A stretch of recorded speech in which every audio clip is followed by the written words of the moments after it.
Today, Microsoft finishes its ABK merger and will never have to speak of it again. This is CheckPoint.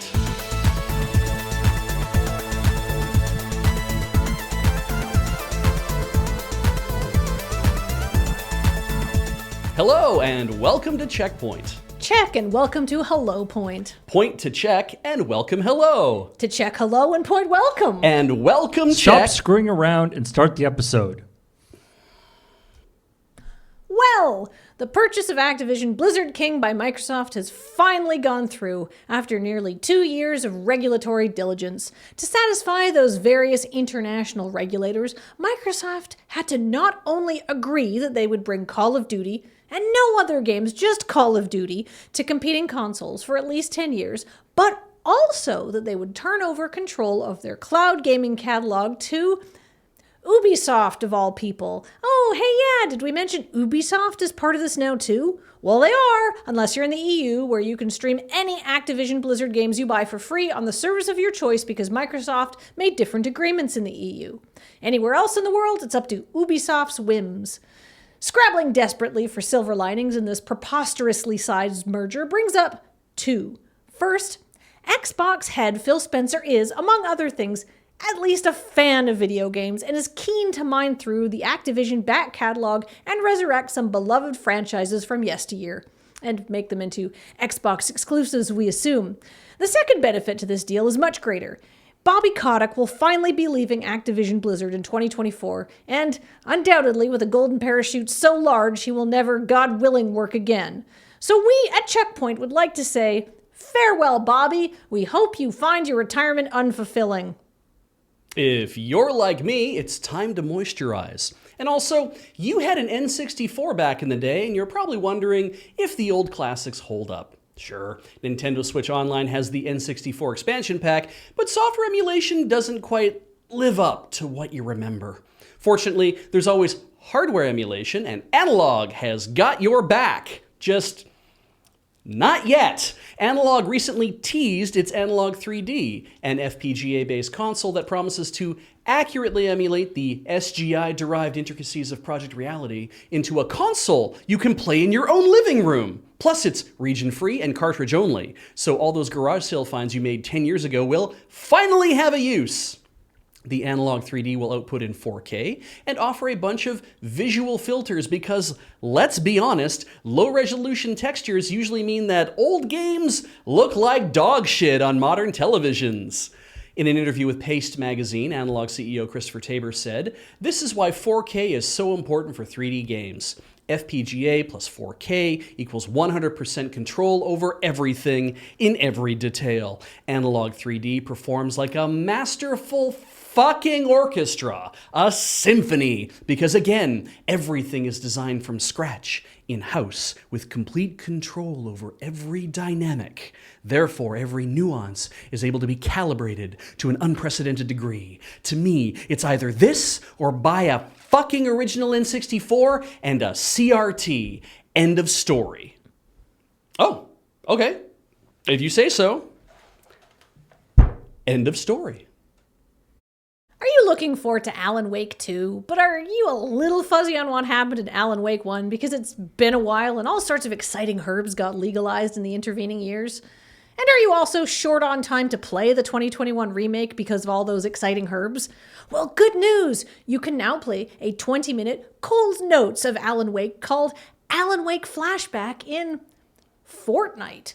Which seems weird, but it actually makes a lot of sense because the original Alan Wake game came out 13 years ago when the average Fortnite player was just sperm.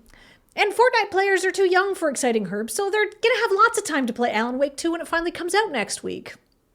Good news in the ever-evolving game space of the infinite metaverse. Bandai Namco's Gundam Metaverse project is open for general access now. But if you can't wait to even make an account, that's okay. You can enjoy all of the latest Gundam Metaverse toys by downloading your own unsecured, unencrypted copy of many of the master-grade and high-grade CAD models and print your own at home. In a recent Reddit post last night on r/Gundam, user Zentrova showed highly detailed pics of different Gundam parts and models suspended in a gray space, saying that the model files were left unsecured and unencrypted in the client-side download files, meaning anyone with the knowledge could start sniffing through them for readable data. And sniff them they did. According to people who are way more knowledgeable than me, the HG Rising Freedom is part of the leak, as is a, quote, random-ass Thunderbolt guy, as well as the upcoming Gundam movie's flagship kit, which apparently hasn't been released yet. But hey, maybe this has been faked? It is Reddit after all. Maybe. But that doesn't explain why suddenly the Gundam Metaverse project has temporarily suspended client-side downloading of their files, and why the Twitter account sharing the Google Drive location of the files is now mysteriously lacking any tweets, including this one. Now, most people have been saying, so what? Even if you print the model on a home 3D printer, the amount of time, money, and the sheer amount of sanding the edges wouldn't make it worth it. Just buy the actual model.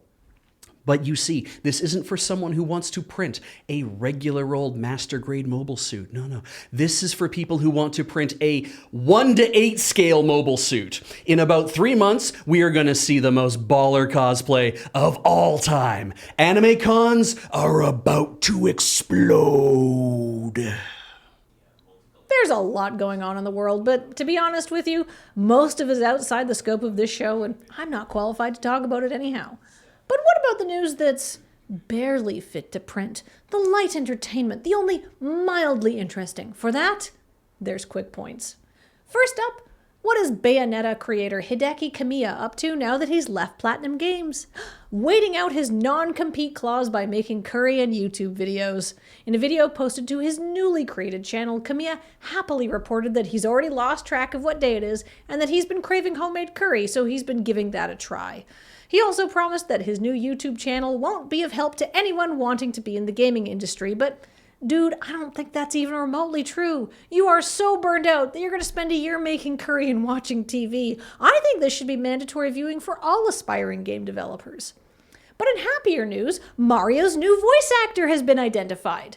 Well, the actor who's going to do the Mario and Luigi noises in the upcoming Super Mario Wonder. It's Kevin Afghani! He's pretty new to the industry, so good for him. Is he going to be the full-time new voice of Mario? Maybe, but his tweet was very corporately worded, so who knows.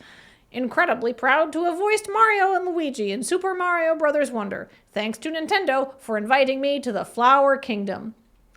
I personally hope that Afghani gets to keep this role until he too is awkwardly retired into a vague and undefined ambassador role, which is, of course, what passes for pension and retirement planning in the voice acting industry. In sadder news, the Van Gogh Museum's Pokemon card promotion has come to an abrupt end after the opening of the exhibition, which offered fans a limited edition Pikachu with gray felt hat card, was marked by crowds pushing and shoving to get into the museum gift shop, and all of the stock being cleared out the day after the exhibition opened, only for most of it to appear on reselling websites with sky-high markups. According to Polygon's report, the card will still be available at participating retailers in the Netherlands and the Pokemon Center online store at some point, but the museum is over it after a small group of individuals had created an undesirable situation, which is of course Dutch for assholes bungled it for everyone. But you can still go to the Van Gogh Museum and look at the Van Gogh-inspired Pokemon paintings. But now that the point of attending is just to look at priceless and amazing works of art and not scalping limited edition merchandise, it'll probably be way less busy. And finally, K-pop is king among team-based online multiplayer games and lots of other people, but also the gamers. And that means Blizzard has announced that they're going to follow in Riot's footsteps by bringing girl group Le Seraphim to Overwatch 2 with a custom game mode and some new skins. But Riot isn't slouching either after the success of their previous foray into K-pop, League of Legends KDA. Riot is going back to that same well with a brand new boy band named Heartsteel, which is closely modeled on the KDA formula, but with Bishis instead of babes. And the characters, as far as I, as a non-League player, can determine are Daddy, some goth boys, and ABO fanfic, and that's going to cover everyone's thirst tastes quite nicely. I hope we don't get left behind on this wave of K-pop and lose our extreme cultural relevance. Oh, don't worry, Beige. I signed you up for a year of horny green owl language classes. You're going to be speaking Korean in no time. 사랑해요. Perfection.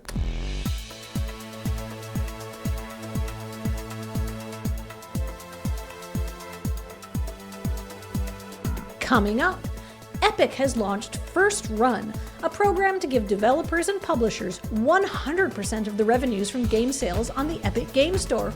Wow! How can they afford this? They must have gotten a huge amount of money from somewhere. I wonder where.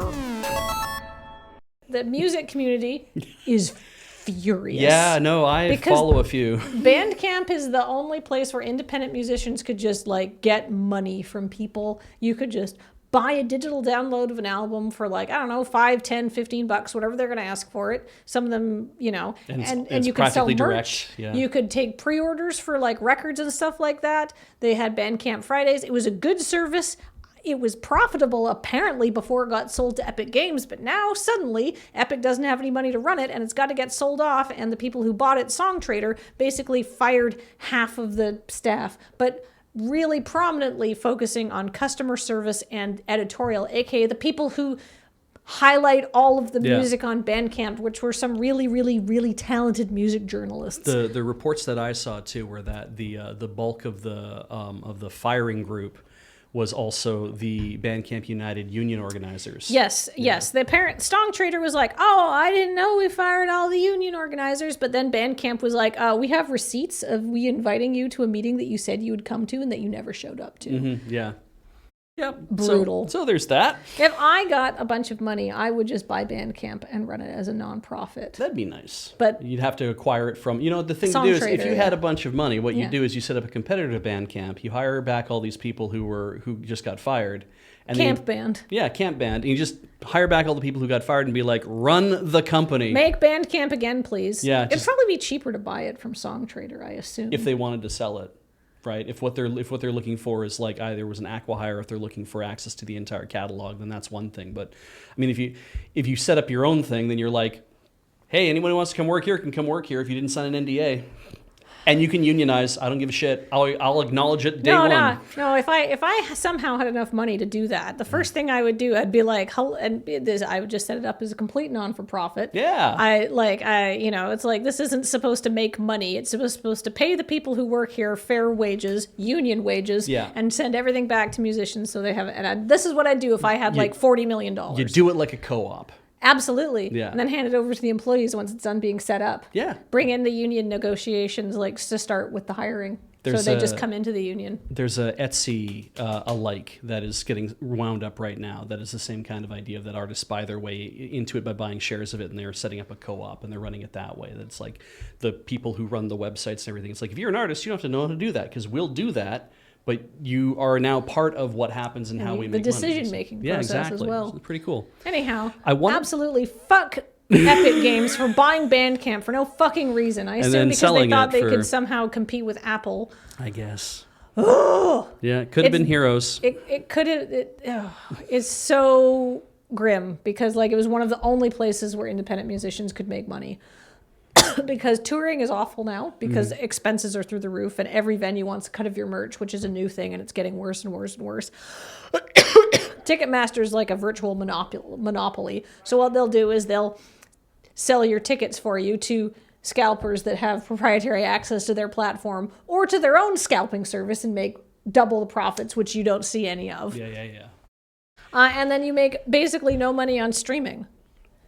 If you're going to stream, Apple Music is slightly better than Spotify because they Spotify basically pays nothing for streams. Apple Music pays a pittance, right? So you could possibly buy an album if you streamed it on loop for 3 months or something like that, But it's just awful. It's just terrible. I wanted to actually mention something about Analogue because as much fun as I was having with that extensive quote at the end of the story. That's a real quote, eh? Yeah, it's a real quote. With the F-bombs and everything. Oh, yeah, absolutely. I mean, I don't know why. It got reported that way in Paste, and then everyone's been picking up on that. It's like, look at all the F-bombs. Put a lot of stars in there. Make sure people don't know what this word is. And So I never quite have figured that out. I guess, we're family friendly. We can't have the word fuck in here. But even though somebody said Well, it, just it's like, F star star. That's fine. Yeah. 13-year-olds will never figure out your secret codes. Anyway, Man, 7-year-olds can figure out that secret code. what I thought was interesting about this actually is that Analogue does awesome work, right? Yeah, And Graham has an analog pocket. Yeah. He thinks it's cool. Heather's got one of them too. I've played with it a little bit. I'm like, I like this. You guys they really lean into it, and they've made the Analogue NT in the past, which is a very expensive Nintendo Entertainment System. That's kind of a hallmark of what it is that they do, right? It's like we make an expensive version of an original console or of that kind of idea. But it's new and has fancy outputs. I am looking forward to see what this looks like, because I'm going to be honest, frankly, I don't hook up my N64 anymore. It lives in a box, and that's fine because I don't care if I play it or not. And I have NSO if I want to kind of relive the past. Analogue's whole thing obviously is that we make boutique gaming devices for the people who are very heavily committed to this thing. And that's why I want to see, what have you come up with? People will test this thing. People who will never in their lifetime even buy one of these things will have a YouTube channel where they will get a hold of one somehow, and then they will test it so they can get clicks for their YouTube channel, and that's fine. But I do want to see what they come up with, because this sounds like a big ask. A lot of the things that he was mentioning, there was a list of stuff where it's like, if you can plug in an original N64 controller, which means that also, yes, we support all the cartridge pack stuff that you can plug into the back of your N64 controller. So if you want to save a game, you use that. If you want to have a rumble pack, you can use that. It's going to support all that because it is going to be ultimately an N64. It's going to support save states, which is hopefully going to work properly, because save states can be always a little tricky. But it's going to not, as far as I can tell, not do we're going to do texture upresing and stuff like that. It's going to use the textures, and it's going to just make them bigger. It's going to have to wrap them around whatever and make them look correct, but it's not going to be we're going to use AI to figure. It's not going to do any stupid shit like that. It's just going to be you get what you get. The game will look the same as it did as when it came out, but now it can run at 4K, and now we can instead of it being 360p on that kind of monitor, we can make all the polygon lines disappear more. So that could be interesting. I am fascinated to see what they come up with, because it's a lot of work to engineer hardware like this, and the N64 was not simple. No, it was notoriously complicated, I believe. Yeah. For the era, definitely, Yeah. So I, he's saying that you could do the same thing. You could make an N64 mini, but you'd probably need some of the original A6. You'd need to design your own FPGA probably as well, because you'll never find original hardware to build the stuff around. There's a whole bunch of stuff you'd need to implement. And he's like, if somebody out there is they're working on their own thing, great, go for it. I don't think you're going to match what we've come up with. And I'm like, that's what I like to hear a CEO say, is to be we are confident in the quality of our product. Try it, though. Please try to match us. I don't think you're going to get there. And I'm like, all right, let's see what happens. Sounds like fun. Yeah. Good luck. Good luck.